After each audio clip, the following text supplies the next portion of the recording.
مرجع اعلیٰ جہان تشیع آیت اللہ العظمیٰ سید صادق حسینی شیرازی داماد اللہ کی مہدویت کے موضوع پر تحریر کردہ مکتوبات میں سے ایک اہم کتاب شمیم رحمت ہے۔ اس کتاب میں مہدویت کے حوالے سے مخالفین کی جانب سے اٹھائے گئے اعتراضات کے مدلل جوابات دیے گئے ہیں، نیز ان نادرست روایات کی بھی وضاحت کی گئی ہے جنہیں بطور دلیل پیش کیا جاتا ہے۔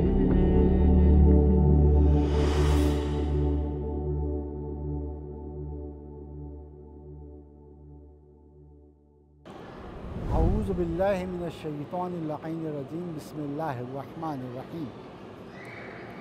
الحمد للہ رب العالمین والعاقبۃ للمتقین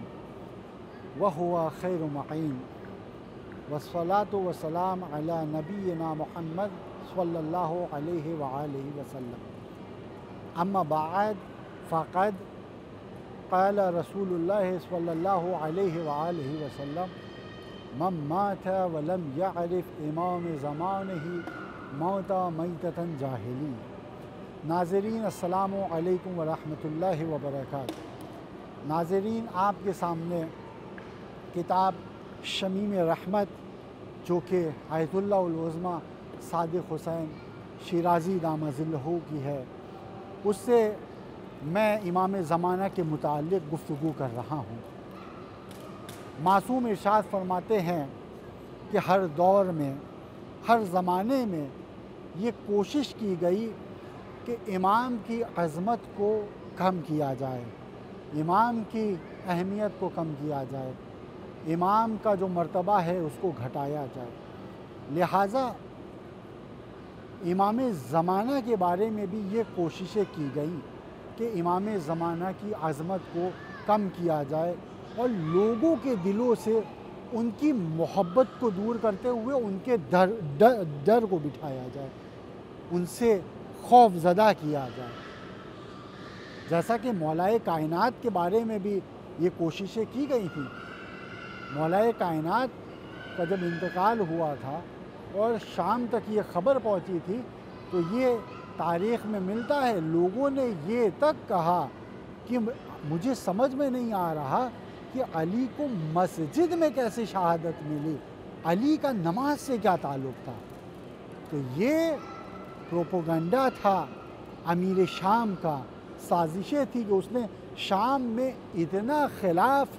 مولائے کائنات کے بولا تھا، اتنا لوگوں سے کہا تھا کہ تم غلط حدیثیں بیان کرو، غلط بیان دو علی کے بارے میں، مولا علی کے بارے میں، کہ لوگ ان سے بدظن ہو جائے، بے دین سمجھنے لگے۔ تو اس کا نتیجہ یہ ہوا کہ شام میں شہادت کی خبر آنے کے بعد یہ جواب اور یہ تعجب ہم کو دیکھنے کو ملا۔ چھٹے امام جعفر صادق علیہ السلام ارشاد فرماتے ہیں کہ میرے بابا کے جو چاہنے والے تھے، جو امام کی حدیثیں لکھتے تھے، امام محمد باقر علیہ السلام کی حدیثیں لکھتے تھے،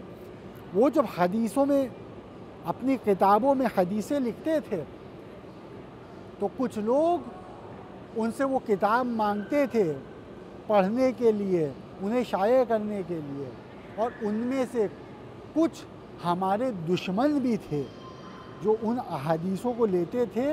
اور ان احادیثوں میں ہماری باتوں کو بدل دیا کرتے تھے۔ اگر ہماری بات مثبت ہوتی تھی تو اسے منفی کر دیتے تھے، ہماری بات اگر کسی چیز کے ثواب کو بیان کر رہی ہوتی تھی تو اس کو پلٹ کے اسی ثواب والے کام کو اس کے عذاب سے بدل دیتی تھی، کہ اس کام میں معاذ اللہ اگر میں نے اس میں ثواب بیان کیا ہے تو کہتے تھے کہ امام نے عذاب بیان کیا ہے، اگر امام نے کسی چیز کی طرف رجوع کرنے کے لیے کہا ہے تو اس کو بدل کے کہہ دیتے تھے کہ ہرگز اس طرف مت جانا۔ لہٰذا امام ارشاد فرماتے ہیں اور ایک نام بھی لیتے ہیں محمد بن علی کوفی کا، کہ جس کو امام صادق علیہ السلام نے کذاب کہا ہے، اور وہی محمد بن علی کوفی جس کو امام صادق علیہ السلام نے کذاب کہا ہے، اس سے بھی جو روایتیں آئی ہیں وہ امام زمانہ کی عظمت کو، ان کے وقار کو زخمی کرنے کی کوشش کرنے والی ہیں اور لوگوں کے دلوں میں امام کے خوف کو بٹھانے والی ہیں۔ میں ایک روایت جو کہ شمیم رحمت میں آیت اللہ نے ذکر کی ہے اس کو آپ کے سامنے پیش کرنا چاہتا ہوں کہ وہ لکھتا ہے محمد بن علی کوفی کہ میں نے معصوم سے سنا ہے کہ انہوں نے ارشاد فرمایا امام محمد باقر علیہ السلام نے کہ جب امام زمانہ ظہور کریں گے تو تمام لوگوں کو اس قدر قتل کریں گے، اس قدر بدلہ لیں گے، ان کی شمشیر کا عالم یہ ہوگا کہ چند مسلمان امام کے خوف سے ایسی بستیوں میں چلے جائیں گے کہ جہاں پر عیسائی رہا کرتے ہوں گے، اور وہ وہاں پر جا کر کہیں گے کہ بھائی ہمیں امام مہدی سے بچا لو۔ تو یہودی ان سے کہیں گے کہ اگر تم بچنا چاہتے ہو، بلکہ معذرت وہ عیسائی کی بستی میں جائیں گے اور عیسائی ان سے کہیں گے کہ اگر تم بچنا چاہتے ہو تو ہمیں تم کو عیسائی ثابت کرنا پڑے گا اور اس کے لیے تم کو عیسائی بننا ہوگا۔ تو وہ مسلمان جو امام مہدی کے خوف کی وجہ سے اس بستی کی طرف گئے تھے وہ عیسائی ہو جائیں گے۔ اور اب وہ روایت کرتا ہے کہ امام جائیں گے اور جانے کے بعد ان سے سوال کریں گے کہ تم ان لوگوں کو واپس کر دو کہ جو تم میں داخل ہو گئے ہیں۔ عیسائی اس پر کہیں گے کہ بھائی ان کا اب مسلمان سے کوئی تعلق نہیں ہے،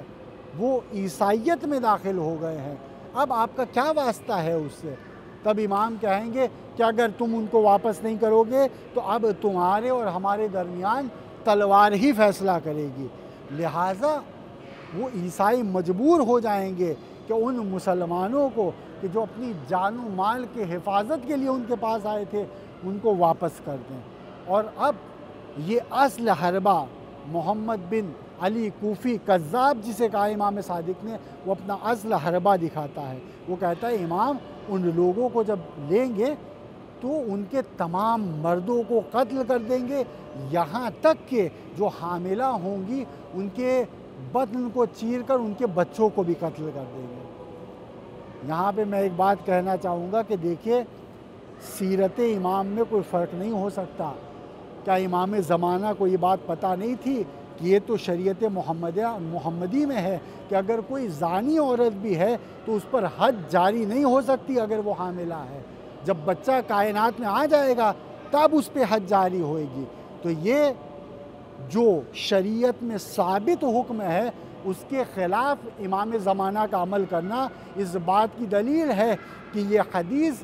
جعلی ہے۔ اس حدیث کو صرف اور صرف امام زمانہ کی عظمت کو مجروح کرنے کے لیے گڑھا گیا ہے۔ وآخر الدعوانا ان الحمد والحمد للہ رب العالمین۔